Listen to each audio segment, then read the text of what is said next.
Hello friends, success platform के YouTube channel पर आप सभी लोगों का स्वागत है। साथियों, इस वीडियो में हम बिहार दरोगा 1275 पद की तैयारी के लिए सीरीज़ नंबर 7 यानी कि सेट नंबर 7 को डिस्कस करेंगे। इसके अलावा बात की जाए तो कुल मिला के सेट नंबर 1 से सेट नंबर 6 तक के वीडियो को इसी प्लेटफॉर्म पर अपलोड कर दिया गया है। इसके अलावा जो है 2018 में कुल 1717 पद के लिए जो एग्ज़ामिनेशन कंडक्ट की गई थी उसके प्रथम शिफ्ट और द्वितीय शिफ्ट का प्रश्न भी यहाँ पे अपलोड कर दिया गया है। अगर आपने अभी तक उसे नहीं देखा है तो जाके देख सकते हैं। अगर बात करें तो यह जो है साथियों सेट नंबर 7 के बाद कुल मिला के 139 सीरीज यानी कि 139 टेस्ट तक यहाँ पे डिस्कशन किया जाएगा। तो चलिए इस सेशन की शुरुआत करते हैं पहले प्रश्न के साथ। प्रश्न नंबर 1 में पूछा गया है कि कौन सा राज्य अपने राज्य में एटालिन जल विद्युत परियोजना को स्थापित करने के प्रस्ताव को पारित किया है। तो यह जो है अरुणाचल प्रदेश ने एटालिन जल विद्युत परियोजना को स्थापित करने के प्रस्ताव को पारित कर दिया गया है। बात किया जाए तो यह कुल 3097 मेगावाट की परियोजना है और जो कि क्या है अरुणाचल प्रदेश की यह परियोजना है और इस परियोजना को दिबांग नदी पर बनाया गया है। प्रश्न संख्या 2 में पूछा गया है कि भारत के रक्षा मंत्री श्री राजनाथ सिंह को किस देश ने तेजस नामक सफ़ेद घोड़ा उपहार में दिया है। तो यह मंगोलिया के द्वारा राजनाथ सिंह को तेजस नाम का एक सफ़ेद घोड़ा गिफ्ट किया गया है। अगर बात किया जाए तो मंगोलिया के राष्ट्रपति उटकागीन खुरेलसुख हैं और उन्हीं के द्वारा राष्ट्रपति को यह तेजस नामक सफ़ेद घोड़ा उपहार के रूप में दिया गया है। प्रश्न संख्या 3 में पूछा गया है कि सर्कल नामक नई सुविधा देने वाला सोशल मीडिया प्लेटफॉर्म क्या है। तो यह जो है साथियों यह ट्विटर है। यह अगर सर्किल की बात करें, यह सर्कल नामक जो है यह फैसिलिटी जो ट्विटर के द्वारा प्रदान किया गया है वह जो है इसके माध्यम से उपयोगकर्ता जो यूज़र हैं वह ऐसा चुनाव कर सकते हैं कि कौन उनके ट्विटर हैंडल को देख सकता है और कौन नहीं। ऐसा ये ऑप्शन ट्विटर के द्वारा प्रदान किया गया है, उसी को ट्विटर सर्कल नाम दिया गया है। प्रश्न 4 में पूछा गया है कि इलेक्ट्रॉनिक्स बैंक्स गारंटी यानी कि EBG जारी करने वाला भारत का पहला बैंक कौन सा है। तो यह जो है निजी क्षेत्र का सबसे मतलब बड़ा बैंक है HDFC, जिसका फुल फॉर्म होता है हाउसिंग डेवलपमेंट फाइनेंस कॉरपोरेशन। ठीक है, वह जो है सबसे बड़ा, ठीक है, वह इलेक्ट्रॉनिक बैंक गारंटी जो है वह जारी करने वाला भारत का पहला बैंक बन गया है। अगर पूछा जाए कि HDFC की स्थापना कब हुई तो इसकी स्थापना 1994 में मुंबई में हुई थी। प्रश्न संख्या 5 की बात करें तो 5 नंबर में पूछा गया है कि हाल के दिनों में चर्चा में रहा मून लाइटिंग शब्द का संबंध किस क्षेत्र से है। तो साथियों होता यूँ है कि जो एक साथ जो भी व्यक्ति या जो भी कर्मचारी एक साथ दो अलग अलग कंपनियों में काम कर रहे हैं उन्हें मून लाइटनिंग के नाम से जाना जाता है। तो यह जो है किस क्षेत्र से है, तो यह रोजगार के क्षेत्र से है। प्रश्न 6 में बात करें तो 6 में पूछा गया है कि एक्सरसाइज काकारू 2022 का आयोजन किन दो देशों के मध्य में आयोजित किया गया है। तो यह एक्सरसाइज जो है वह एक नौसेना अभ्यास है और इसे भारत और ऑस्ट्रेलिया के बीच जो है इसका आयोजन किया गया है। प्रश्न संख्या 7 में पूछा गया है कि भारत की पहली नाइट स्काई सैंक्चुअरी का कहाँ स्थापित की जा रही है। तो इसकी स्थापना जो है वह लद्दाख में की जा रही है और ऐसा क्यों किया जा रहा है, तो यह टूरिज्म को बढ़ावा देने के उद्देश्य से इसको स्थापित किया जा रहा है। और बात किया जाए लद्दाख के उपराज्यपाल की तो यहाँ के नए उपराज्यपाल जो है वह BD मिश्रा बने हैं। प्रश्न संख्या 8 नंबर प्रश्न में पूछा गया साथियों कि पद्मश्री पुरस्कार से सम्मानित रामचंद्र मांझी का हाल ही में निधन हुआ है, उनका संबंध किस क्षेत्र से है। तो साथियों यह जो है रामचंद्र मांझी जिन्हें पद्मश्री पुरस्कार से सम्मानित किया गया था वह क्या थे, एक लोक नर्तक थे। ठीक है, और उनकी मृत्यु जो है उनका निधन 97 वर्ष की आयु में हो गया है। उन्हें 2021 में पद्मश्री पुरस्कार से सम्मानित किया गया था 2021 में, और 2017 में संगीत नाटक अकादमी पुरस्कार से उन्हें सम्मानित किया गया था। प्रश्न संख्या 9 में पूछा गया है कि हाल ही में अर्जुन अवार्ड जीतने वाले पहले भारतीय क्रिकेटर का निधन हो गया है, उनका नाम क्या है। तो साथियों उनका नाम सलीम दुरानी है, Salim Durani, option number C। अगला प्रश्न पूछा गया है प्रश्न संख्या 10, विश्व चैंपियन में 2 पदक जीतने वाली पहली भारतीय महिला पहलवान कौन बनी है?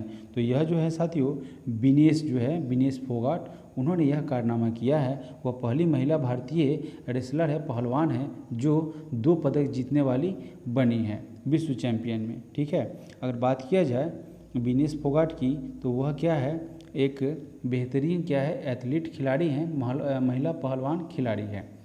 प्रश्न संख्या 11 में पूछा गया है कि हाल ही के दिनों में चर्चा में रहा लेवर कप का संबंध किस खेल से है? तो यह लेवर कप जो है उसका संबंध टेनिस से है।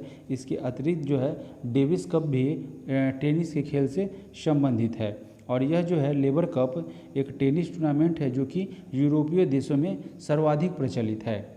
प्रश्न संख्या 12 में पूछा गया है कि G20 2022 की अध्यक्षता किस देश ने की है? 2022 के संदर्भ में बात करें तो इसकी अध्यक्षता इंडोनेशिया के द्वारा की गई। और 2023 के संदर्भ में बात किया जाए साथियों, 2023 उसका आयोजन जो है अध्यक्षता वह भारत के द्वारा किया गया था। और अगर हम आपसे बात करें 2024 की, तो यह 2024 में ब्राज़ील में तथा 2025 में साउथ अफ्रीका में इसका आयोजन किया जाएगा। आप नोट डाउन कर सकते हैं। प्रश्न संख्या 13 में कह रहा है कि वर्ल्ड एयर क्वालिटी रिपोर्ट 2021 के अनुसार सबसे प्रदूषित देश है वह कौन सा है? तो साथियों यह जो रिपोर्ट प्रदान किया गया है वर्ल्ड एयर क्वालिटी रिपोर्ट 2021, इसमें बांग्लादेश जो है वह सबसे प्रदूषित शहर है विश्व के लिहाज से। और जबकि अगर बात किया जाए सबसे प्रदूषित राजधानी के रूप में, तो सबसे प्रदूषित राजधानी जो है साथियों वह दिल्ली है। ठीक है, दिल्ली है कैपिटल के लिहाज से। ठीक है, अगला प्रश्न है प्रश्न संख्या 14 नंबर प्रश्न में क्या कह रहा है कि बजट 2023-24 के अनुसार भारत श्री की स्थापना की घोषणा की गई है। इसका संबंध है, तो साथियों इसका संबंध है प्राचीन शिलालेखों के डिजिटलीकरण से। यह जो है केंद्रीय वित्त मंत्री निर्मला सीतारमण ने अपने भाषण के दौरान वित्तीय वर्ष 2023 से 24 में भारत श्री की स्थापना की घोषणा की, जिसका संबंध प्राचीन शिलालेखों के डिजिटलीकरण से है, यानी डिजिटलाइजेशन से है।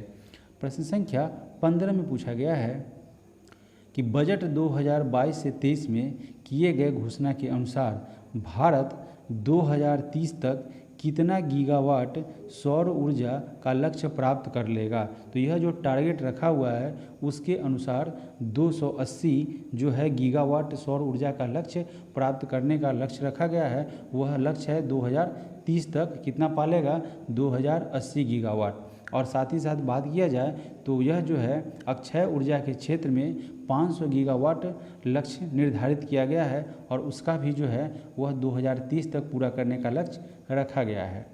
प्रश्न संख्या 16 में पूछा गया है कि कर्नाटक सरकार ने किस तिथि को प्रेरणा दिवस के रूप में मनाने की घोषणा की है? तो यह 17 मार्च को कर्नाटक सरकार ने दिवंगत अभिनेता पुनीत राजकुमार के जन्म दिवस को 17 मार्च के रूप में प्रेरणा दिवस के रूप में साथियों मनाने की घोषणा की है। तो इसका राइट आंसर हो जाएगा 17 मार्च। प्रश्न संख्या 17 में पूछा गया है कि भारत वन रिपोर्ट 2021 के अनुसार भारत का वनावरण जो है वह कितना है? तो यह डाटा 2021 के संदर्भ में पूछा जा रहा है। तो उसके अनुसार भारत वन रिपोर्ट 2021 के अनुसार भारत का वनावरण 7,13,789 वर्ग किलोमीटर, यानी कि कुल अगर क्षेत्रफल की बात की जाए भौगोलिक क्षेत्रफल का, वह 21.71% होता है। प्रश्न संख्या 18 में पूछा गया है कि 2022 में कितनी समुद्री तट को ब्लू फ्लैग लिस्ट में शामिल किया गया है? तो कुल मिला के साथियों 2 जो है वह भारत के 2 समुद्री तट को ब्लू फ्लैग लिस्ट में शामिल किया गया है। 2022 में 2 भारतीय समुद्र तट को ब्लू फ्लैग लिस्ट में शामिल किया गया और भारत में अब तक कुल 12 समुद्री तटों को इस सूची में शामिल किया गया है। अगर प्रश्न संख्या 19 की बात करें तो 19 नंबर प्रश्न में पूछा गया है 19 नंबर प्रश्न में कह रहा है कि जैव विविधता के संरक्षण से संबंधित समझौता भारत का किन देश के मध्य के साथ, किन देशों के साथ यह हुआ है। तो इसका समझौता जो है जैव संरक्षण को बढ़ावा देने के उद्देश्य से यह जैव विविधता संरक्षण समझौता सितंबर 2022 में नेपाल के साथ हुआ है। भारत का यह समझौता नेपाल के साथ हुआ है। प्रश्न संख्या 20 में पूछा गया है कि भारत के नए महालेखा नियंत्रण एवं परीक्षक नहीं पूछा जा रहा है, भारत के नए महालेखा नियंत्रक यानी कि CGA किसे नियुक्त किया गया है। तो साथियों भारती दास को भारत के नए महानियंत्रक के रूप में नियुक्त किया गया है, जबकि भारत के नियंत्रण एवं महालेखा परीक्षक की बात की जाए तो यह जो है गिरीश चंद्र मुर्मू है। अब अगर प्रश्न संख्या पूछा जाए कि 21 में, है ना, 21 में पूछा गया है कि मुलायम सिंह यादव के संबंध में निम्न में से कौन सा कथन गलत है। साथियों सही नहीं पूछा गया है कि गलत कौन सा स्टेटमेंट है, उसे हमें फाइंड करना है। तो साथियों पढ़ते हैं ऑप्शन को।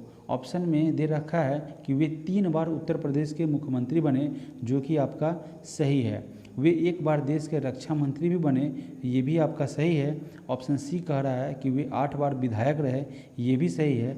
और डी में कह रहा है कि इनका जन्म उत्तर प्रदेश के गोरखपुर ज़िले में हुआ, ये आपका गलत है। साथियों इनका जन्म जो है वह इटावा में हुआ था। इनका जन्म साथियों कहाँ हुआ था?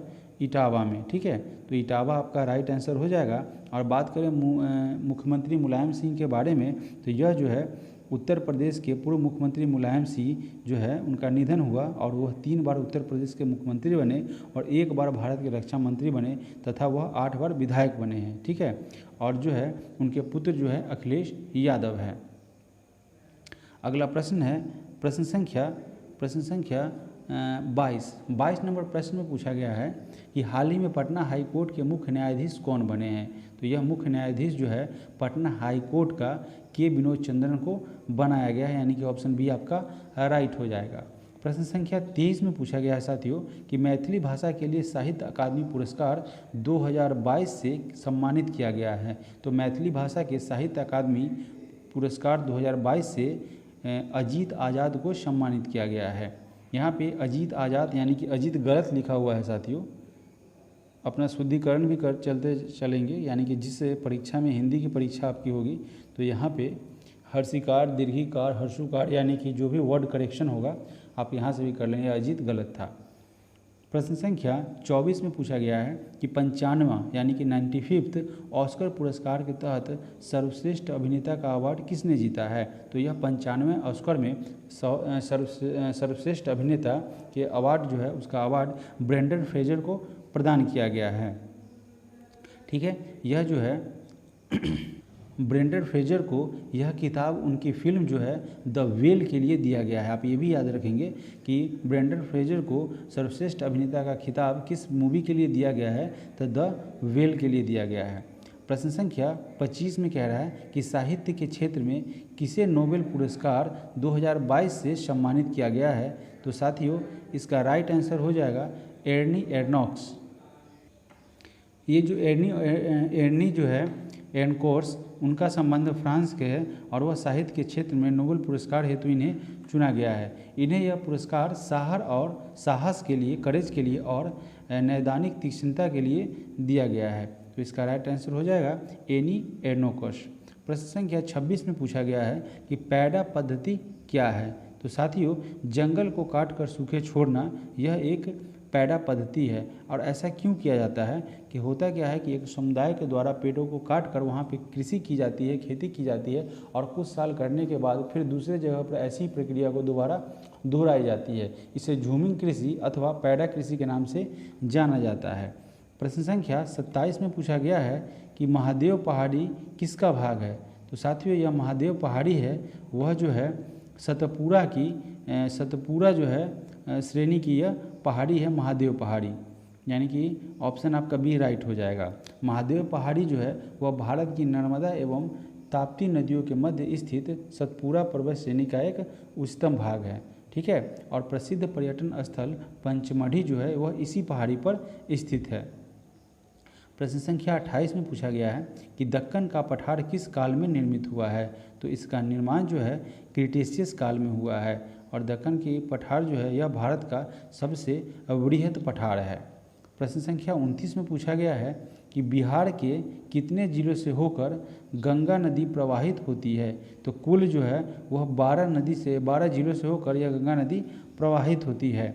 और पटना ज़िले में गंगा की नदी की लंबाई जो है वह सबसे ज़्यादा है और समस्तीपुर में सबसे कम है। प्रश्न संख्या 30 में पूछा गया है कि भारत में एग्रो इकोलॉजिकल जोन्स की संख्या कितनी है। तो साथियों यह जो है एग्रो इकोलॉजिकल जोन्स की संख्या भारत में कुल मिला के 21 है। प्रश्न संख्या 31 में पूछा गया है, 31 नंबर में कह रहा है कि प्रादेशिक विभाजन के दृष्टिकोण से नेपाल हिमालय की कुल लंबाई कितनी है। तो इसकी लंबाई जो है वह 800 किलोमीटर तक है। नेपाल हिमालय का विस्तार जो है वह काली एवं तीस्ता नदियों के बीच है और जिसकी कुल लंबाई जो है वह 800 किलोमीटर है। बात किया जाए प्रादेशिक विभाजन की तो यह जो है पंजाब हिमालय की, तो पंजाब हिमालय की लंबाई 560 किलोमीटर है और कुमाऊं हिमालय है उसकी लंबाई जो है वह 320 किलोमीटर है। और साथ ही साथ असम हिमालय की बात की जाए तो उसकी लंबाई जो है वह 720 किलोमीटर तक है। प्रश्न संख्या 32 में पूछा गया है कि निम्न में से कौन सी झील राजस्थान में नहीं है। तो साथियों मानस झील जो है वह राजस्थान में नहीं है। ऑप्शन सी आपका राइट हो जाएगा। तो आखिर यह मानस झील है कहाँ, तो यह जम्मू कश्मीर में स्थित है। इसके अलावा ये सारी जो नदियाँ दिया हुआ है जैसे पिछोला झील, डिंडवाला झील और फतेहा सागर झील, ये सारे के सारे राजस्थान में स्थित है।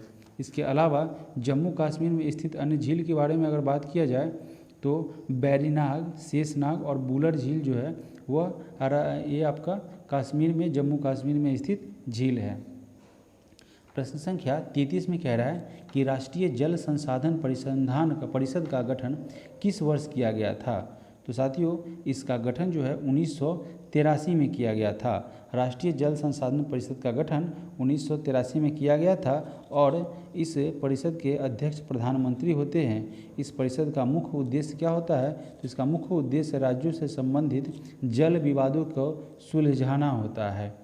प्रश्न संख्या 34 में पूछा गया है कि आर्य सभ्यता जो चल रही थी उस पीरियड में मनुष्य के जीवन के आयु के आरोही क्रमानुसार निम्नलिखित चरणों में से कौन सा विकल्प सही है। तो साथियों सबसे पहले तो ब्रह्मचार्य आता है, ब्रह्मचार्य के बाद गृहस्थ होता है और गृहस्थ के बाद जो है वह वानप्रस्थ और फिर यह संन्यास का पल होता है। तो ये क्रम जो है क्रमिक रूप से चलता है। तो ऑप्शन ए आपका राइट आंसर हो जाएगा। यह हिंदू धर्म की बात किया जाए तो यही 4 अवस्थाओं से यह विभाजित किया गया है और इन्हीं 4 अवस्थाओं से गुजरना होता है।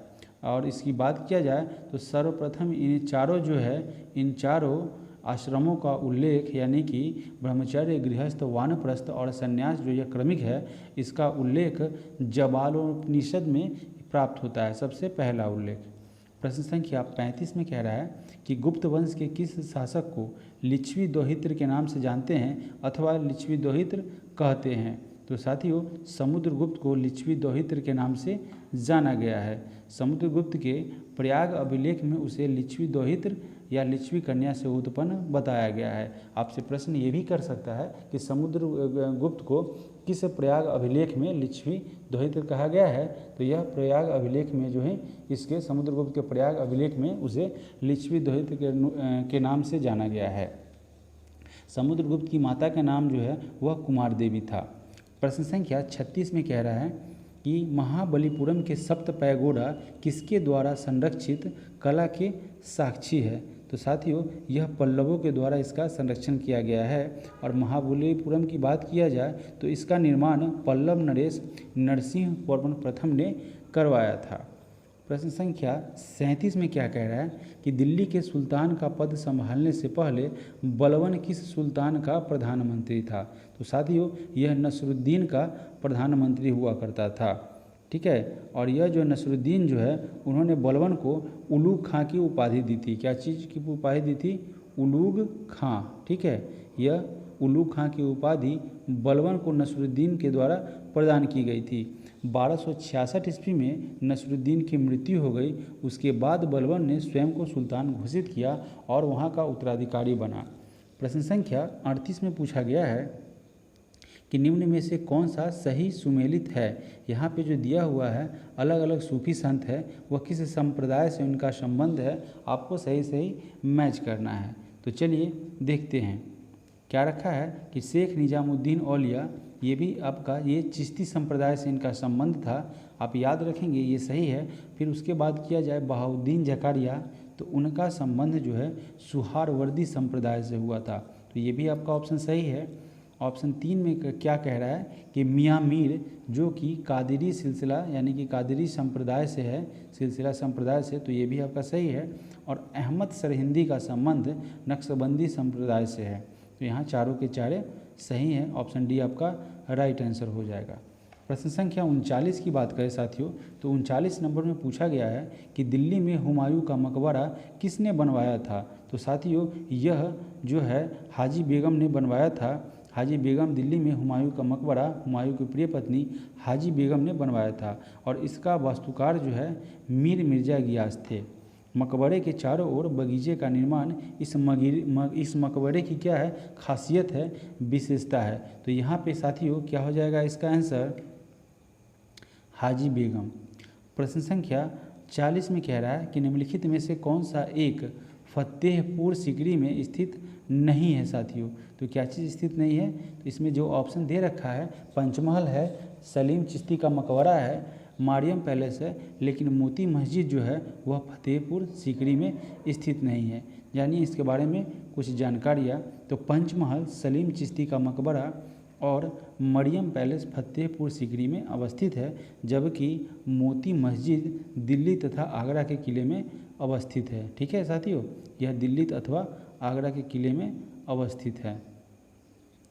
प्रश्न संख्या 41 में कह रहा है कि गुरु गोविंद सिंह द्वारा खालसा पंथ की स्थापना किस वर्ष किया गया था। तो खालसा पंथ की स्थापना 1699 में की गई थी, 1699 में किया गया था।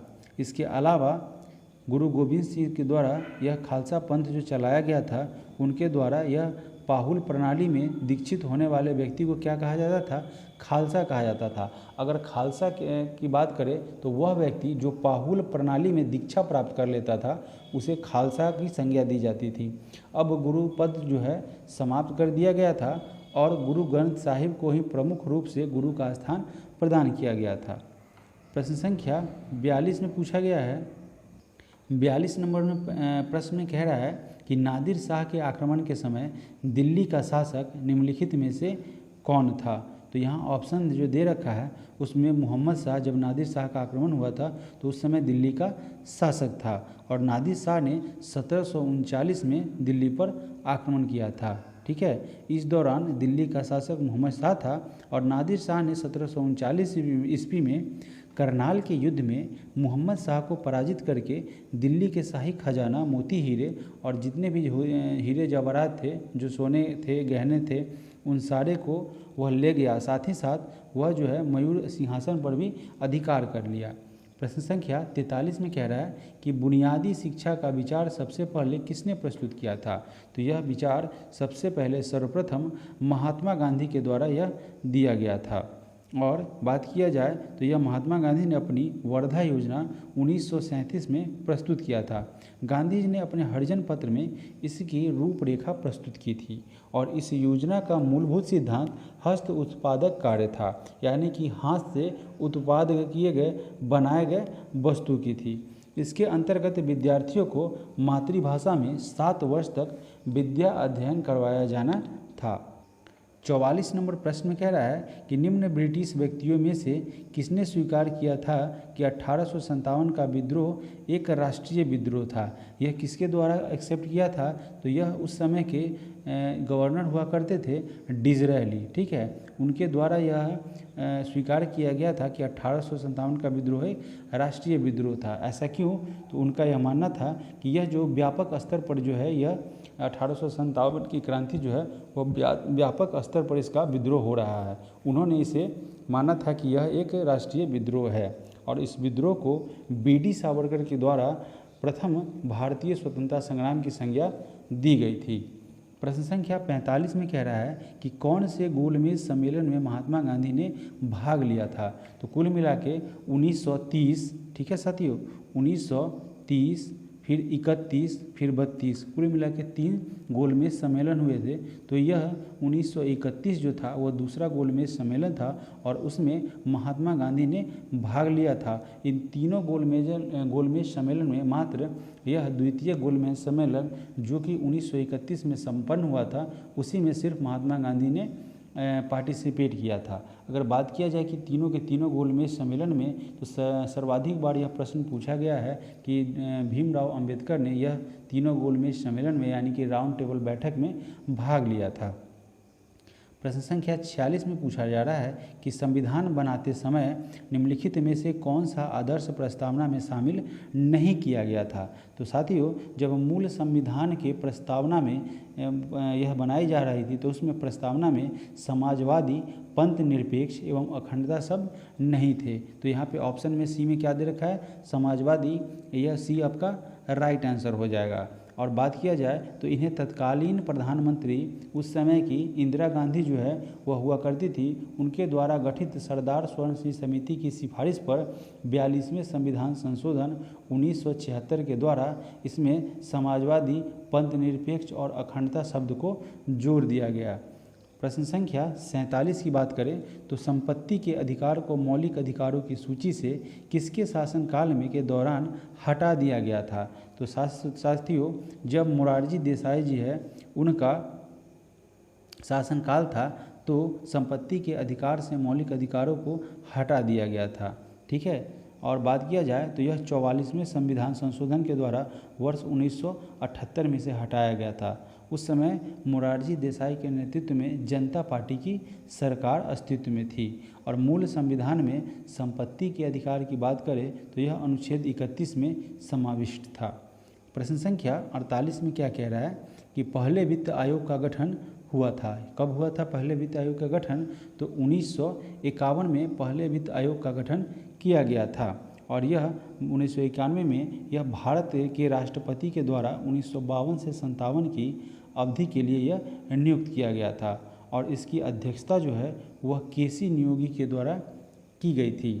प्रश्न संख्या 49 की बात करें तो 49 नंबर प्रश्न में पूछा गया है कि भारत के राष्ट्रपति के पास आपात अधिकार हैं। तो कुल मिला के उसके पास तीन प्रकार के आपातकाल है। तो वो कौन कौन से हैं? तो प्रथम जो है वह अनुच्छेद 352 के तहत राष्ट्रीय आपातकाल होता है। ठीक है। और बात किया जाए उसके बाद, देखिए यहाँ पे तीनों में लिख देता हूँ, 352 होता है, 356 होता है और 360 होता है। तो इस 352 में क्या होता है? तो साथियों, इस 352 के तहत राष्ट्रीय आपातकाल लगता है। ठीक है। और 356 के अंतर्गत राज्य में राष्ट्रपति शासन लागू किया जाता है। और बात करें अनुच्छेद 360 यानी कि आर्टिकल 360 की, तो इसके तहत वित्तीय आपातकाल लागू किया जाता है। प्रश्न संख्या 50 में क्या कह रहा है कि भारत में सरकार की संसदीय प्रणाली जो है वह कहाँ से ग्रहण की गई थी। तो इसका ग्रहण ब्रिटिश संविधान से किया गया है, संसदीय प्रणाली का गठन। ठीक है। भारत में सरकार की संसदीय प्रणाली जो है उसे ब्रिटिश संविधान से लिया गया है, जिसमें प्रधानमंत्री देश का वास्तविक कार्यपालक होता है और जो संसद यानी कि लोकसभा के प्रति जिम्मेदार होता है। ठीक है। तो इसका राइट आंसर हो जाएगा ब्रिटिश संविधान। प्रश्न संख्या 51 में कह रहा है कि लोकसभा में किसी विधेयक को धन विधेयक के रूप में प्रमाणित कौन करता है? पारित नहीं, प्रमाणित, यानी कि उन्हें यह प्रमाणित कर देता है कि यह धन विधेयक है। तो यह लोकसभा अध्यक्ष के द्वारा ऐसा किया जाता है। होता क्या है साथियों कि जब कोई धन विधेयक को पास करा लिया जाता है तो उस पर राष्ट्रपति का साइन होता है। राष्ट्रपति के साइन के बाद उस पर यह जो है ये विधेयक के रूप में प्रमाणित कर दिया जाता है लोकसभा अध्यक्ष के द्वारा। और इसके बाद यह विधेयक क्या बन जाता है? यह जो कोई भी विधेयक वो विधेयक के रूप में प्रमाणित हो जाता है, लागू भी हो जाता है। ठीक है। संविधान के अनुच्छेद जो है 110 के सब आर्टिकल 3 एवं 110 के सब आर्टिकल 4 के तहत लोकसभा में किसी विधेयक को धन विधेयक के रूप में प्रमाणित जो है वह अधिकार, उसका अधिकार लोकसभा अध्यक्ष को प्राप्त होता है। प्रश्न संख्या 52 की बात करें साथियों तो 52 नंबर प्रश्न में पूछा गया है कि भारत के संविधान की कौन सी अनुसूची राज्य के बीच राज्य में सीटों के बंटवारे का निर्धारण करती है? तो साथियों, चौथी अनुसूची। ठीक है। भारत के संविधान के चौथी अनुसूची राज्यसभा में सीटों के बंटवारे का निर्धारण करती है। तो इस अनुसार आपका आंसर बी हो जाएगा। इसके अलावा बात की जाए तो तीसरी अनुसूची में शपथ की, पांचवी अनुसूची में अनुसूचित क्षेत्रों और अनुसूचित जनजाति क्षेत्रों के प्रशासन एवं नियंत्रण के बारे में उपबंध है, और छठी अनुसूची जो डी में दे रखा है उसके अनुसार बात करें तो उसमें छठी अनुसूची में असम, मेघालय, त्रिपुरा और मिजोरम राज्य के जनजातीय क्षेत्रों के प्रशासन के बारे में उपबंध किया गया है, उल्लेख किया गया है। प्रश्न संख्या 53 की बात करें तो पूछा गया है कि उच्चतम न्यायालय यानी कि सुप्रीम कोर्ट के सेवानिवृत्त जो रहते हैं यानी कि रिटायर्ड न्यायाधीश के लिए कहाँ पर वकालत करने की मनाही है। तो साथियों, वहाँ से जब सुप्रीम कोर्ट से जब वह रिटायर्ड होते हैं तो वह कहीं भी वकालत नहीं कर सकते हैं। ठीक है, वह कहीं भी वकालत नहीं कर सकते हैं। तो इसका आंसर हो जाएगा ऑप्शन नंबर बी, यानी कि भारत के किसी भी न्यायालय में वह वकालत नहीं कर सकते हैं। अब बात किया जाए तो अनुच्छेद 124 के आर्टिकल यानी कि सब सेक्शन 7 के अनुसार उच्चतम न्यायालय का न्यायाधीश भारत के राज्य के क्षेत्र के भीतर किसी भी न्यायालय में अपना प्रैक्टिस नहीं करेगा, यानी कि वहाँ पे वकालत यह नहीं करेगा। अब बढ़ते हैं अगले प्रश्न की तरफ। प्रश्न संख्या 54 नंबर प्रश्न में कह रहा है कि निम्नलिखित में से किस समिति की रिपोर्ट में लोकपाल और लोकायुक्त संस्थाओं की स्थापना की सिफारिश की गई थी। तो इसकी सिफारिश जो है प्रथम प्रशासनिक सुधार समिति में की गई थी। अब बात की जाए तो प्रथम सुधार समिति की रिपोर्ट में लोकपाल और लोकायुक्त संस्थाओं की स्थापना की सिफारिश हुई थी और यह सिफारिश की गई थी। प्रश्न संख्या 55 में कह रहा है कि भारतीय संविधान के किस अनुच्छेद में मुख्यमंत्री के कार्यों को परिभाषित किया गया है। तो मुख्यमंत्री के कार्य का परिभाषा जो है आर्टिकल 167 में यानी कि 167 में उल्लिखित है। ठीक है, और बात किया जाए तो मुख्यमंत्री के कर्तव्य को परिभाषित किया गया, जिसके अंतर्गत मुख्यमंत्री मंत्रिपरिषद द्वारा दिए गए सभी निर्णयों को राज्यपालों को सूचित करेगा तथा राज्य के कार्य के प्रशासनिक जानकारी राज्यपाल के द्वारा मांगने पर उसे प्रदान करेगा। यह सब आर्टिकल 167 के अंतर्गत इसका उल्लेख किया गया है। प्रश्न संख्या 56 में कह रहा है कि मोहिनी अट्टम नृत्य का विकास जो है निम्नलिखित में से मूलतः किस राज्य में हुआ था। तो यह मोहिनी अट्टम इसका विकास जो है एक शास्त्रीय नृत्य शैली है जिसका विकास केरल में हुआ था, और यह नृत्य प्राचीन देवदासी प्रथा का विकसित रूप है। यह एक एकल नृत्य है जो महिलाओं के द्वारा किया जाता है। प्रश्न संख्या 57 में कह रहा है कि पोत निर्माण यार्ड मझगांव डाक शिपयार्ड जो है वह कहाँ स्थित है। तो यह महाराष्ट्र में स्थित है। ठीक है, महाराष्ट्र के मुंबई में स्थित है, जो भारत में एक अग्रणी जहाज पोत निर्माण इकाई है या यार्ड है। प्रश्न संख्या 58 की बात करें साथियों तो 58 नंबर प्रश्न में पूछा गया है कि केंद्रीय खाद्य प्रौद्योगिकी और अनुसंधान संस्थान कहाँ पर स्थित है। तो यह मैसूर में स्थित है साथियों। ठीक है, प्रश्न संख्या 59 में कह रहा है कि केंद्रीय मृदा संरक्षण बोर्ड का गठन कब किया गया था। तो केंद्रीय मृदा संरक्षण बोर्ड का गठन 1953 में किया गया था। बात करें तो मरुस्थल की समस्या के अध्ययन के लिए जोधपुर में केंद्रीय शुष्क क्षेत्र अनुसंधान संस्था यानी कि CAZRI की स्थापना 1959 में की गई थी। तो इसकी स्थापना कब की गई थी साथियों। केंद्रीय मृदा संरक्षण बोर्ड का गठन तो 1953 में किया गया था। प्रश्न संख्या 60 नंबर प्रश्न में क्या कह रहा है कि निम्न में से किस देश के संसद का नाम राष्ट्रीय पंचायत है। तो बहुत ही इजी प्रश्न है साथियों, इसका आंसर हो जाएगा नेपाल। बात करें मलेशिया की साथियों तो मलेशिया की संसद का नाम है दीवान निगारा, आप नोट करते जाएंगे। और बात किया जाए साथियों कि मालदीव की तो मालदीव की संसद का नाम है मजलिस, म से मजलिस म से मालदीव, ये इजी है आपका। और बात किया जाए साथियों भूटान की तो भूटान के संसद का नाम है त्सोंगडू। ठीक है, आधा त सो ग डू यानी कि त्सोंगडू। ठीक है, और बात करें साथियों कि नेपाल की तो नेपाल की जो है संसद उसे राष्ट्रीय पंचायत के नाम से जाना जाता है। प्रश्न संख्या 61 नंबर प्रश्न में कह रहा है कि कार्टाजेना प्रोटोकॉल का संबंध है। तो यह कार्टाजेना प्रोटोकॉल क्या चीज़ के लिए है। तो यह प्रोटोकॉल एक अंतर्राष्ट्रीय संधि है जिसका संबंध जैव सुरक्षा समझौते से है और इसे 29 जनवरी 2000 को स्वीकार किया गया था तथा 11 सितंबर 2003 से लागू किया गया था। तो इसका राइट आंसर क्या हो जाएगा साथियों? जैव सुरक्षा समझौते से है काटोजुआ प्रोटोकॉल का संबंध। प्रश्न संख्या 62। गैस जो धान के खेत में उत्सर्जित होती है तथा भूमि के तापमान में वृद्धि करती है वह क्या है? तो वह है मीथेन। मीथेन है साथियों,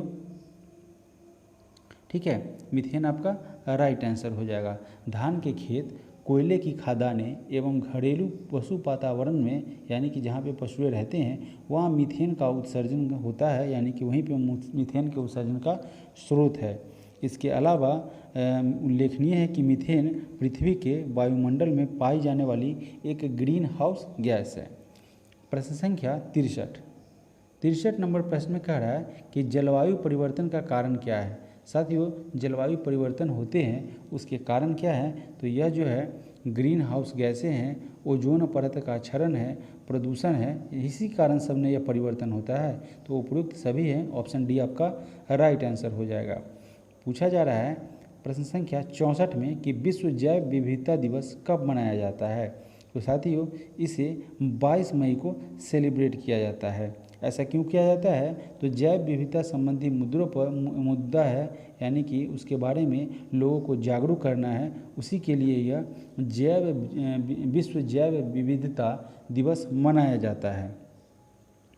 प्रश्न संख्या 65 नंबर प्रश्न में कह रहा है कि निम्नलिखित राज्यों में से किसने भारत की सबसे बड़ी अंतर्देशीय लवणीय आर्द्रभूमि है? यानी कि कहाँ पे, किसने नहीं किस में, यानी कहाँ पे, निम्नलिखित राज्य में, ये जितने राज्य है वहाँ पे सबसे बड़ी अंतर्देशीय लवणीय आर्द्रभूमि किस राज्य में है? तो साथियों, सबसे बड़ी की बात की जाए तो यह गुजरात में है अंतर्देशीय लवणीय आर्द्रभूमि। अगला प्रश्न है प्रश्न संख्या 66 नंबर प्रश्न में कह रहा है कि निम्नलिखित में से किस राशि के लिए कोई मात्रक नहीं है? तो साथियों, अपेक्षित घनत्व जो है इसके लिए कोई मात्रक नहीं होता, आपका डी ऑप्शन राइट हो जाएगा। जबकि बल की बात की जाए तो बल का न्यूटन होता है, घनत्व का किलोग्राम मीटर क्यूब होता है और संवेग का किलोग्राम मीटर सेकेंड होता है। प्रश्न संख्या 67 नंबर प्रश्न में कह रहा है कि निम्नलिखित में से किस मामले में कोई कार्य नहीं होता? तो राधा एक पुल में तैर रही है, तो साथियों यह तक कार्य हो रहा है। एक इंजन ट्रेन को खींच रहा है, कार्य हो रहा है। एक पवन चक्की द्वारा कुएं से पानी निकाला जा रहा है, तो साथियों इसमें भी कार्य हो रहा है। लेकिन एक गधा अपनी पीठ पर वजन लेकर चल रहा है, तो वजन क्या होगा? विस्थापन के कार्य को नहीं होगा, तो यहाँ पे क्या होगा? कार्य जीरो होगा, यानी कि कार्य नहीं हो पा रहा है। ठीक है, तो डी आपका राइट आंसर हो जाएगा। होता क्या है कि इस मामले में जब गधा पीठ पर वजन या कोई भी चीज़ लेकर चल रहा है तो इस मामले में कोई कार्य नहीं हो रहा है, क्योंकि वस्तु का विस्थापन लगने वाले बल की दिशा के लंबवत है। प्रश्न संख्या 68 नंबर प्रश्न में कह रहा है कि किसी संकुचित स्प्रिंग में सामान्य लंबाई के स्प्रिंग से अधिक ऊर्जा होती है, क्योंकि स्प्रिंग संकुचित होने के कारण इसमें निम्न में से कौन सी ऊर्जा निहित होती है? तो साथियों, इसमें आप जानते हैं कि स्प्रिंग को अगर प्रेस करेंगे और फिर छोड़ेंगे तो उसमें कौन सी खींची हुई होती है? तो स्थितिज ऊर्जा होती है। साथियों, अगर आप कोई चीज़ को खींचे हुए हैं, रोक के रखे हुए हैं, तो उसमें स्थितिज ऊर्जा होती है। जैसे उसे आप छोड़ेंगे तो वह एक बार एनर्जी क्रिएट करेगा और आगे की ओर बढ़ेगा, उसमें काफ़ी ही वेग होगा, काफ़ी तेज वेग होगा। प्रश्न संख्या 69 में क्या कह रहा है कि निम्न में से किस समीकरण के द्वारा संवेग की गणना की जाती है? तो यह इसमें से जो दिया हुआ है उसमें किसके द्वारा इस संवेग की गणना की जाती है? तो यह होता है संवेग बराबर द्रव्यमान गुणे वेग। ये ऑप्शन नंबर कौन से दे रहा है? बी नंबर ऑप्शन में इसका राइट आंसर है। प्रश्न संख्या 70 में क्या कह रहा है कि जब पानी से भरे हुए एक बीकर में एक कॉर्क को कील को रखा जाता है, इन दोनों चीज़ को रखा जाता है, तो कॉर्क जो है वह तैरता है जबकि कील डूब जाती है। तो जाहिर सी बात है कॉर्क का घनत्व तो ज़्यादा होता होगा, कील का घनत्व तो पानी से ज़्यादा होता होगा। तो देखिए ऑप्शन नंबर में क्या कह रहा है, कॉर्क का घनत्व तो पानी के घनत्व से अधिक है, नहीं कम है तभी तो वो नहीं डूब रहा है। लोहे की कील का घनत्व तो पानी के घनत्व से अधिक है। तो हाँ साथियों, ये आपका राइट आंसर हो जाएगा, ऑप्शन नंबर बी आपका राइट आंसर हो जाएगा। प्रश्न संख्या 71 में क्या पूछा जा रहा है कि निम्नलिखित में से कौन सी विद्युत चुंबकीय तरंगे नहीं है। इसमें से कौन जो है वह विद्युत चुंबकीय तरंगे नहीं है? तो अल्ट्रासाउंड जो है वह विद्युत चुंबकीय तरंग नहीं है, जबकि रेडियो, माइक्रोवेव और इंफ्रारेड जो है वह विद्युत चुंबकीय तरंगे हैं। अल्ट्रासाउंड क्या है साथियों? तो अल्ट्रासाउंड पराश्रव्य तरंगे हैं। प्रश्न संख्या 72 नंबर प्रश्न पूछा गया है, निम्नलिखित में से कौन सा कथन सत्य है? ये जो नीचे दिया गया हुआ है ऑप्शन, उसमें कौन सा कथन सत्य है? ध्वनि का वेग होता है। साथियों, ध्वनि का वेग क्या होता है कि सर्दियों की तुलना में गर्मियों में अधिक होता है। ठीक है, अगर आप ध्वनि की बात करें सुनाई देने की, तो वह सर्दियों की तुलना में गर्मियों में अधिक तेज गति से सुनाई देता है। तो ऑप्शन आपका डी राइट हो जाएगा। प्रश्न संख्या 73 में क्या कह रहा है कि जब वो प्रकाश एक सघन माध्यम से विरल माध्यम में प्रवेश करता है तो इसकी गति पर क्या प्रभाव पड़ता है? तो साथियों, इसमें क्या होता है, गति इसकी बढ़ जाती है। ठीक है, जब कोई प्रकाश सघन माध्यम से विरल माध्यम में जाती है तो प्रकाश का स्पीड जो है वह वेलोसिटी क्या होता है साथियों, इंक्रीज करता है, बढ़ जाता है। प्रश्न संख्या 74 में क्या कह रहा है कि किसी यौगिक की सबसे छोटी संभव इकाई को क्या कहा जाता है? तो इसे अणु कहा जाता है। ठीक है, जब किसी यौगिक की सबसे छोटी संभव इकाई में क्या होता है, जैसे मान लीजिए एग्जाम्पल के थ्रू आपको अगर समझाए तो H2 जो है उसमें क्या होते हैं, ठीक है, हाइड्रोजन के 2 परमाणु मिलकर एक अणु बनते हैं। ठीक है, और NaCl में एक Na और एक Cl जो है उसके 2 अलग अलग परमाणु मिलकर इसका NaCl का निर्माण करते हैं। तो यह उसका ऑप्शन हो जाएगा, किसी यौगिक की सबसे छोटी संभव इकाई को क्या कहा जाता है, अणु कहा जाता है। प्रश्न संख्या 75 नंबर प्रश्न कह रहा है कि निम्नलिखित में से कौन सी अधातु है जो तरल अवस्था में मौजूद होती है? तो साथियों, ब्रोमीन समांतरता पर एकमात्र अधातु है जो द्रव अवस्था में पाया जाता है। ठीक है, प्रश्न संख्या 75 का आंसर क्या हो जाएगा साथियों, ब्रोमीन। ठीक है, ब्रोमीन यानी कि ऑप्शन नंबर डी आपका राइट हो जाएगा। प्रश्न संख्या 76 नंबर में कह रहा है कि समान रासायनिक गुण वाले 2 तत्वों के लिए निम्नलिखित में से कौन सा विकल्प सही है? तो साथियों, तत्वों में संयोजी इलेक्ट्रॉनों की संख्या क्या होती है, यह समान होती है, ये आपका राइट है। जानते हैं इसके बारे में कुछ जानकारियाँ। तो किसी भी तत्व के बाह्य कण में जो उपस्थित इलेक्ट्रॉनों की संख्या होती है उस तत्व का संयोजी इलेक्ट्रॉन कहा जाता है, और बाह्य कोश में उपस्थित संयोजी इलेक्ट्रॉनों की संख्या उस तत्व के रासायनिक गुण पर निर्भर करता है। सामान्यतः समान रासायनिक गुण वाले 2 तत्वों के बाह्य कोश में संयोजी इलेक्ट्रॉनों की संख्या समान होती है।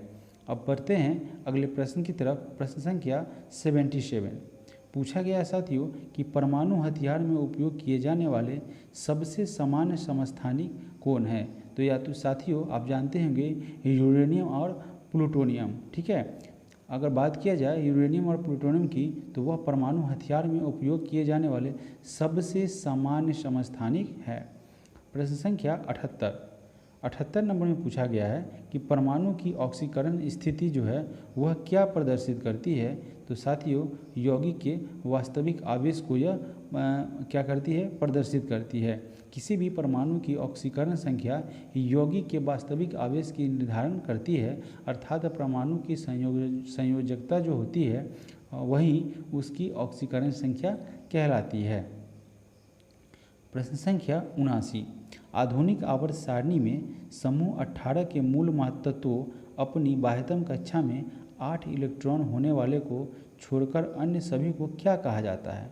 तो साथियों, इसे निष्क्रिय गैस यानी कि इनर्ट गैस कहा जाता है। इनर्ट गैस यानी कि निष्क्रिय गैस को नोबेल गैस के नाम से भी जाना जाता है। ऐसे रासायनिक तत्व हैं जो साधारण परिस्थितियों में बिना किसी रंग, गंध या स्वाद के गैसीय रूप में रहते हैं। ये किसके बारे में बात किया जा रहा है? तो यह इनर्ट गैस यानी कि निष्क्रिय गैस के बारे में ऐसा कहा जा रहा है, और यह आवर्त सारणी में 0 वर्ग या 18वें समूह के मूल तत्व है।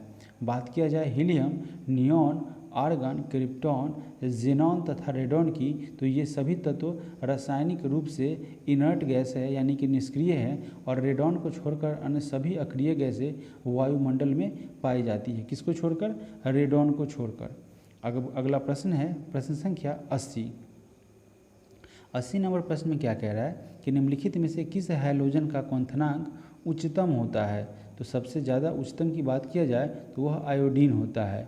आयोडीन हाइड्रोजन का क्वथनांक जो है वह उच्चतम होता है। और आवर्त सारणी के वर्ग 17 में कुल 5 तत्वों जिनमें से fluorine, chlorine, bromine, iodine, statin को समानतः हैलोजन तत्व कहा जाता है।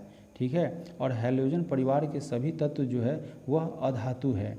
वर्ग में ऊपर से नीचे जाने पर धात्विक गुण क्या होता है, जब ऊपर से नीचे आएगा तो गुण बढ़ेगा और इसी कारण आयोडीन का क्वथनांक उच्चतम होता है। तो ऑप्शन बी आपका राइट आंसर हो जाएगा। प्रश्न संख्या 81, हीरे के कार्बन परमाणु के बाहरी कोश में मुक्त इलेक्ट्रॉनों की संख्या कितनी होती है। तो साथियों उसकी संख्या 0 होती है। क्यों होता है, तो हीरा कार्बन का एक अपरूप होता है जो कि प्राकृतिक में सबसे कठोर पदार्थ है। ठीक है। और इसमें उपस्थित चारों इलेक्ट्रॉन सहसंयोजी बंध के द्वारा बंधे होते हैं।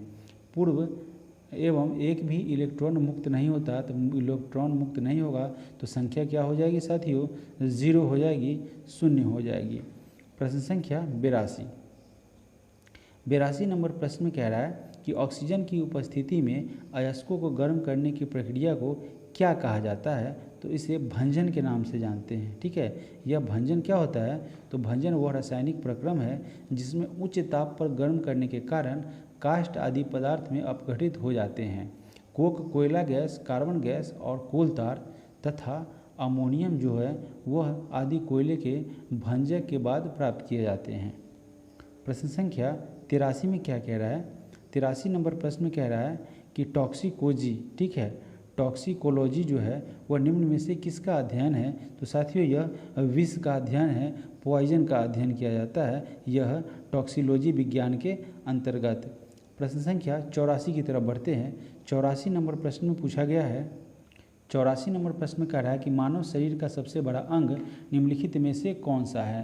तो साथियों सबसे बड़ा अंग जो है त्वचा होता है। ठीक है। मानव शरीर का सबसे बड़ा अंग त्वचा होता है। ऑप्शन सी आपका राइट आंसर है। और यह शरीर का बाह्य आवरण होती है जिसे एपिडर्मिस भी कहा जाता है। त्वचा को क्या कहा जाता है, एपिडर्मिस भी कहा जाता है। और त्वचा उपकला ऊतकों की कई परतों के द्वारा निर्मित होती है, 1, 2, 3 कई परतें होती है। मानव शरीर की सबसे बड़ी ग्रंथि जो है वह लीवर यानी कि यकृत होती है। प्रश्न संख्या 85 की बात करें तो निम्नलिखित में से कौन सा ऊतक जड़ों से खाद्य पदार्थों का परिसंचरण करता है। तो साथियों वह है खाद्य पदार्थ को ले जाने का काम कौन करता है। अगर जल की बात करें तो जल के बारे में बात करें तो वह जाइलम करता है। और भोजन के बारे में बात किया जाए साथियों तो फ्लोएम करता है। तो यहाँ पे खाद्य पदार्थों का परिसंचरण कर रहा है तो कौन सा ऊतक खाद्य पदार्थ का काम करेगा साथियों, फ्लोएम। ठीक है। और यहाँ पे जल को परिवहन करने का काम करेगा जाइलम। ठीक है। अगला प्रश्न है प्रश्न संख्या 86 नंबर प्रश्न में क्या कह रहा है, निम्नलिखित में से कौन सा समरूप अंग है। समरूप अंग का मतलब क्या कहते हैं साथियों, ये एक जैसा है ना, समरूप अंग। तो लॉबस्टर की पूंछ और व्हेल का फाल जो है वह समरूप अंग होता है, यानी कि ऑप्शन नंबर डी आपका राइट आंसर हो जाएगा। 87 में क्या कह रहा है कि निम्नलिखित में से कौन सा जीव मुकुलन के द्वारा प्रजनन नहीं करता है। तो देखिए जानते हैं इसके बारे में, तो यह एनिलिडा, ठीक है, एनिलिडा संघ के सदस्य जो है वह मुकुलन के द्वारा प्रजनन नहीं करते हैं। और जबकि मूंगा के सदस्य जो होते हैं वह हाइड्रा स्पंज मुकुलन के द्वारा प्रजनन करते हैं। तो इसका राइट आंसर साथियों क्या हो जाएगा, एनिलिडा। ठीक है, एनिलिडा आपका राइट आंसर हो जाएगा। प्रश्न संख्या 88 में कह रहा है कि छोटी आंत की आंतरिक सतह पर हजारों अंगुली नुमा आकृतियाँ निकली हुई होती है, उन्हें क्या कहा जाता है। तो इसे रसांकुर के नाम से जाना जाता है। छोटी आंत की आंतरिक सतह पर हजारों अंगुली नुमा आकृतियाँ रसांकुर होती है और इसका प्रमुख कार्य क्या होता है, तो वह पचे हुए भोजन यानी कि डाइजेस्ट किया हुआ भोजन जो होता है उसके पोषक तत्व जैसे कि ग्लूकोज, एमिनो अम्ल, वसा, विटामिन, ठीक है, ये सारे के सारे पोषक तत्व होते हैं जो भोजन से हमें प्राप्त होते हैं, उनको अवशोषित करने का काम यह रसांकुल करता है। और अवशोषण के पश्चात जो उपचित भोजन को वह बड़ी आंत में भेज देते हैं। अगला प्रश्न है प्रश्न संख्या 89।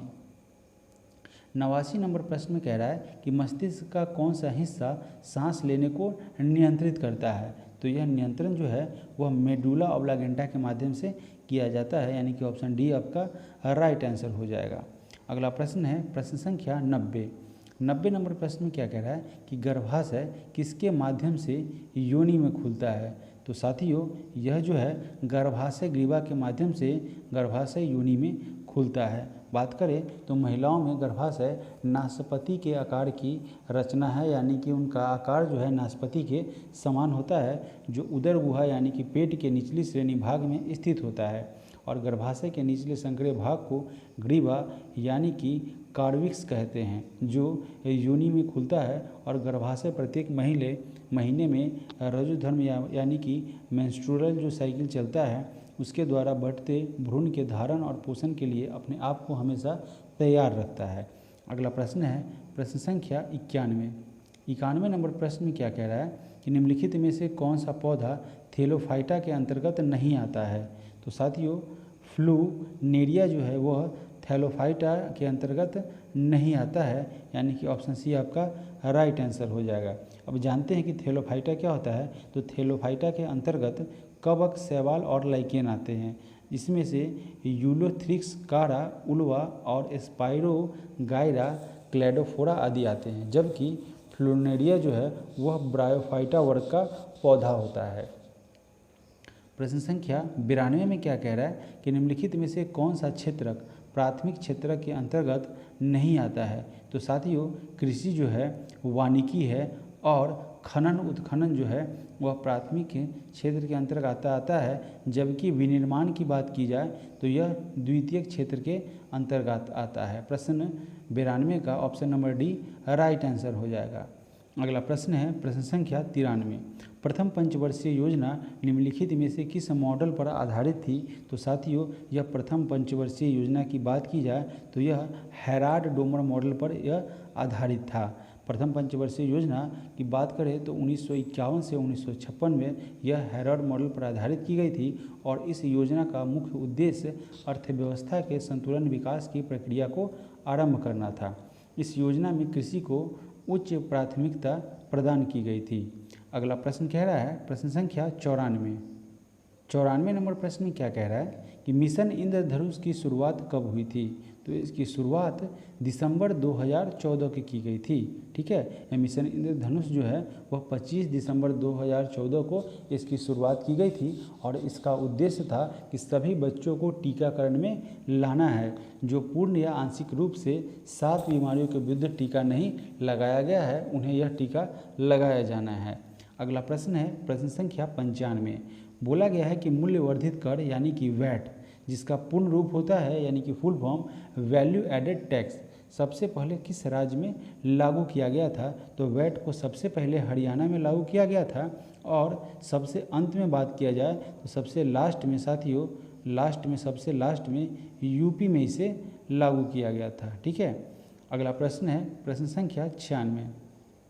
साथियों 96 नंबर से 100 तक कुल मैथ के प्रश्न है, तो हम इसे छोड़ के तो भागने वाले नहीं हैं, सॉल्व करेंगे आपके साथ आपके समक्ष। तो चलिए यहाँ पे a का बराबर 4 दिया हुआ है, यानी कि a का वैल्यू 4 है और b का वैल्यू 5 है। बहुत ही सरल प्रश्न है, आप खुद से भी सॉल्व कर सकते हैं। तो देखिए 3/5, इसमें बताने वाली कोई बात ही नहीं है।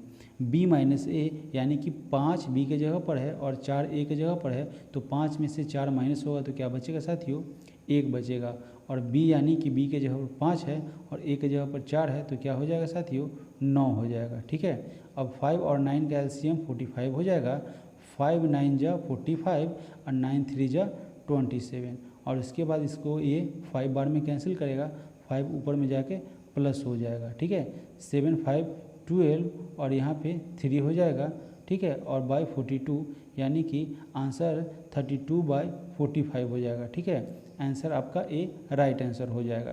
प्रश्न संख्या 97 में क्या कह रहा है कि 3 संख्याओं का औसत 135 है। ठीक है, तो 3 संख्याओं का कुल योग क्या हो जाएगा, 3 में 1 से करेंगे तो 300 और 3 में 30 से करेंगे तो 90 और 3 में 15 से करेंगे, यानी कि कुल मिला के साथियों 390 और 10 और जोड़ देंगे तो 400 यानी कि 405। तीन संख्याओं का कुल योग कुल 135 एवरेज है और कुल योग की बात किया जाए तो वह 405 है। ठीक है, मल्टीप्लाई कर दिए 135 में 3 से। ठीक है, और बात किया जाए तो सबसे बड़ी संख्या 180 है। तो अब समझिए इसमें से सबसे बड़ी संख्या 180 को माइनस करते हैं तो क्या बचता है, 10 में से 8 गया 2, 3 में से 1 गया 2 यानी 225। अब क्या कह रहा है कि तथा अन्य दो संख्याओं का अंतर 25 है, यानी कि जो पहली संख्या उसमें से 180 को घटा देते हैं तब दो संख्या बचती है। उन दो संख्याओं का योग क्या है, 225 है। तो आराम से दो इक्वेशन निकलेगा, x प्लस वाई। इस दो संख्याओं का योग क्या हो गया, इसका योग हो गया 225। ठीक है, और यहाँ क्या कह रहा है कि अंतर 25 है, यानी कि x माइनस वाई का अंतर क्या है साथियों, 25 है। आराम से समझेंगे तो यहाँ पे ये कट गया प्लस माइनस 2x है ना, और यहाँ पे भी क्या हो जाएगा साथियों, ये ऐड हो जाएगा। 2 25 में 25 से आएगा तो कितना हो जाएगा, 2 50। ठीक है, और इसको ये कैंसिल करेंगे तो कितने बार में करेंगे, 125 में। ठीक है, अगर आपका 225 में से 125 घट जाएगा, तीसरी संख्या यानी कि सबसे छोटी संख्या यहाँ पे सबसे छोटी संख्या फाइंड करना है तो क्या हो जाएगा, 5 में से 5 जाएगा 0, 2 में से 2 जाएगा 0 और यह 1 सबसे छोटी संख्या। ऑप्शन नंबर बी आपका साथियों राइट आंसर हो जाएगा। ठीक है, ऑप्शन कौन सा है राइट आंसर हो जाएगा, ऑप्शन बी आपका राइट आंसर होगा। अगला प्रश्न क्या कह रहा है, अगला प्रश्न में कह रहा है प्रश्न संख्या 98। चलिए इसको कट कर देते हैं, जितना मैंने लिखा है प्रश्न संख्या 98। प्रश्न संख्या 98 में क्या कह रहा है देखते हैं। 98 में कह रहा है कि 10 साल पहले बी की उम्र, ठीक है, 10 साल पहले बी की उम्र सी की उम्र की 10 गुनी थी। यदि उनके उम्र का अनुपात 4:1 था तो बी की वर्तमान उम्र क्या है। तो साथियों इस प्रश्न को ज़्यादा लेंदी नहीं करना है, ऑप्शन से ही इसको डील कर देते हैं। ठीक है, तो मान लेते हैं किसी एक ऑप्शन मान लेते हैं। मुझे आंसर पता है, मैं फिर भी आपको समझाने की कोशिश करता हूँ, थोड़ा लेंदी करता हूँ। ठीक है, ऑप्शन के थ्रू। तो बोला जा रहा है कि यदि उनके वर्तमान उम्र, तो वर्तमान में मान लेते हैं कि यह जो है ए है, ठीक है, और यह बी है। तो क्या बोला जा रहा है कि 10 साल पहले बी की उम्र सी की, ठीक है, तो ए की तो बात ही नहीं है, बी और सी की। तो बी की उम्र क्या है, ज़्यादा है ना, 10 गुनी थी सी की उम्र से, तो बी बड़ा है, तो बी को क्या मान लेते हैं 40। ठीक है, तो ये क्या रहा होगा, 10 रहा होगा, तभी तो 4:1 का अनुपात रहेगा। इसको काट देंगे तो 4:1 का अनुपात बनेगा ना। तो अब यह पहले स्टेटमेंट से पढ़िए कि 10 साल पहले बी की उम्र, तो 10 इसमें से अगर माइनस करेंगे ऑप्शन के अनुसार तो यहाँ पे 30 बचेगा, और यहाँ पे 10 करेंगे तो यहाँ पे तो 0 हो जाएगा, ये नहीं होगा। ठीक है, तो अब डायरेक्टली हम 50 पे आ जाते हैं समझाने के लिए आपको। ठीक है, चलिए 50 पे करते हैं, इसको भी कट करते हैं। अब क्या है 50 में क्या कह रहा है कि 50 में से फिर क्या करेंगे, 10 घटा देंगे। 10 साल पूर्व की बात की जा रही है। ठीक है, और यहाँ पे इसकी आयु क्या हो जाएगी, 4:1 के अनुपात में तो बनेगी नहीं, तो बी यहाँ से ऐसे कैंसिल हो जाएगा, नहीं बन पाएगा, क्योंकि वो पॉइंट में आ जाएगा, बटा में आ जाएगा, फ्रैक्शन में आ जाएगा। अब 60 की बात की जाए साथियों, देखिए मैं आपको समझाने के लिए कर रहा हूँ, बना तो मैं 2 मिनट में दूंगा। तो यह जो है 60 में क्या कह रहा है, अब देखिए मान लेते हैं कि बी की क्या है 60 है, तो इसका क्या है 4:1 के अनुपात में ना है, तो इसको कैसे काटेंगे, तो 15 बार में इसको काटेंगे, 15 चौका 60 और यहाँ पे 15। अब देखिए मैं समझा रहा हूँ कैसे, 15 चौका 60 और 15 इकाई 15, तो ये अनुपात सही बैठ रहा है। ठीक है, यानी कि बी का क्या था, मान लेते हैं 60 था, ठीक है, और सी का क्या था 15 था, इस ऑप्शन के अनुसार तो 60 था। अब क्या बोल रहा है कि 10 वर्ष पहले, तो 10 वर्ष पहले इसमें से भी माइनस हो जाएगा, और 6 में से गया 5, और इसमें से भी माइनस करेंगे तो कितना हो जाएगा साथियों 5। तो क्या कह रहा है कि उसकी उम्र की 10 गुनी थी, तो 5 का 10 गुना 50 होता है कि नहीं, यानी कि ऑप्शन यहाँ पे साथियों क्या हो जाएगा, ऑप्शन सी राइट आंसर हो जाएगा। ये इक्वेशन को फॉलो कर पा रहा है, आप समझ गए, बहुत ही आसान था, ऑप्शन से ही बन जाने वाला था। अब बात किया जाए प्रश्न संख्या 99 की, यहाँ पे आंसर क्या हो जाएगा साथियों, इसका अब आंसर सी हो जाएगा। प्रश्न संख्या 99 में क्या कह रहा था, 99 में कह रहा था कि कुछ आदमी किसी काम को 40 दिन में कर सकते थे, परंतु 10 व्यक्तियों के आ जाने से यह काम 30 दिनों में ही समाप्त हो गया। देखिए इसको मैं कितनी आसानी से बता रहा हूँ कि कुछ आदमी, यानी कि मान लेते हैं वो आदमी की संख्या x रही होगी और वह काम को कितने दिन में कर दिया, 40 दिन में। अब क्या कर रहा है, परंतु 10 व्यक्तियों के आ जाने से काम 30 दिन में ही समाप्त हो गया। तो 10 व्यक्ति आ गए, यानी कि एक व्यक्ति पहले से था, 10 और आ गए। ठीक है साथियों, ये हो गया। तो काम कितने दिन में समाप्त हो गया, 30 दिन में समाप्त हो गया। बहुत ही आसान इक्वेशन। अब इसको इक्वेशन में बनाते हैं। ठीक है, देखिए एकदम आसानी है। इसको इससे मल्टीप्लाई कर देते हैं और इसको इससे मल्टीप्लाई कर देते हैं। देखिए क्या आता है, स्लाइड में चले जाते हैं। ठीक है, स्लाइड में चलते हैं। x into x plus 10, x into x plus 10, देखिए x इंटू एक्स प्लस 10, और इधर पे क्या आ जाएगा साथियों, 40 था और 30 था। देखिए यहाँ पे क्या आ जाएगा, 1200 आ जाएगा, और यहाँ पे क्या आएगा, एक्स स्क्वायर प्लस 10x, यहाँ पर 10x आएगा। अब एक्स स्क्वायर प्लस 10x, यहाँ पे x है साथियों, मैं ऐसे ही लिख पाता हूँ, 10x माइनस क्या हो जाएगा, 1200 इज इक्वल टू, इधर क्या होगा, 0। अब देखिए एक्स स्क्वायर प्लस क्या चीज़ में इसे घटाएंगे या मल्टीप्लाई करेंगे, तो मल्टीप्लाई करने पर 1200 आएगा और जोड़ने घटाने पर 10 आएगा, तो 40x। ठीक है साथियों, 40x माइनस 30x है ना, इज इक्वल टू 1200। अब क्या, ये 40x प्लस में उसमें से माइनस 30x जाएगा तो 10x आएगा ही। ये किसके बराबर हो जाएगा, 0 के बराबर होगा। ठीक है, अब यहाँ पे क्या करेंगे, x को कॉमन करेंगे, एक x रह जाएगा, प्लस क्या हो जाएगा 40, माइनस यहाँ पे 30 कॉमन हो जाएगा, x रह जाएगा, ये माइनस चला गया तो क्या हो जाएगा, प्लस हो जाएगा, यहाँ पे 40 हो जाएगा, जो 0 के बराबर हो जाएगा। आप समझ गए। अब नेक्स्ट स्लाइड में क्या करते हैं, x माइनस 30 और x प्लस 40, x माइनस 30 और x प्लस 40, जो कि किसके बराबर हो जाएगा, 0 के बराबर होगा। तो x माइनस 30 जो क्या होगा आपका 0 होगा, और x प्लस 40 क्या होगा, 0। आंसर तो 2 स्टेप में ही आपका आ गया था, लेकिन फिर भी समझाने के लिए यहाँ पे लॉन्ग लेके के आया हूँ। यहाँ x का वैल्यू यहाँ पे क्या हो जाएगा, ये माइनस 30 उधर जाएगा तो प्लस 30, और ये x का 40 उधर जाएगा तो माइनस 40, तो माइनस में तो होगा नहीं, यानी कि ये गलत हो जाएगा।